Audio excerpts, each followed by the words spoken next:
سیدنا ابو ہریرہ رضی اللہ تعالیٰ عنہ حدیث پاک دے راوی نے حدیث صحیح مسلم دے اندر 1028 نمبر صحیح البخاری دے اندر بھی موجود ہے. جس بندے دے اندر اے چیزاں جمع ہو جان آپ نے فرمایا وہ بندہ جنتی ہے, انہوں جنت دے اندر جان تو انہوں چیز کوئی نہیں روک سکتی.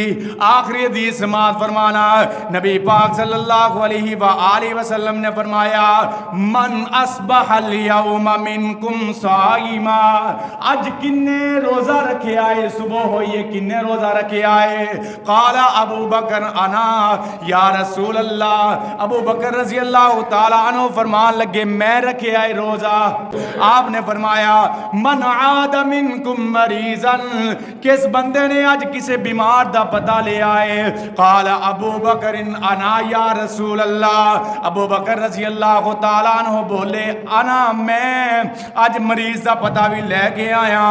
آپ نے فرمایا قال من شہد الجنازتا, آج کیڑا کسے دا جنازہ ادا کر کے آیا ہے, آج کنے کسے مسلمان دا جنازہ پڑھے آئے. قال ابو بکر انا یا رسول اللہ, سیدنا ابو بکر رضی اللہ تعالیٰ عنہ برس کرنے لگے میں جنازہ پڑھ کے آیا.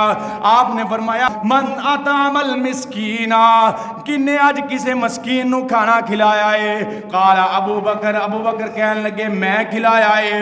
آپ نے فرمایا قال مجتمع هذه الخصال فی رجل فی یوم, کسے بندے دے اندر اے چار چیزاں جمع ہو جان ایک دن, اے چار چیزاں جمع ہو جان ایک دن دے الفاظ نے فی یوم, ایک دن کوئی بندہ جنازہ بھی پڑھے, میت جنازہ پڑھیا, مریض دا پتہ لیا, کھانا کھلایا, روزہ رکھیا, اے چار کم جمع ہو جان.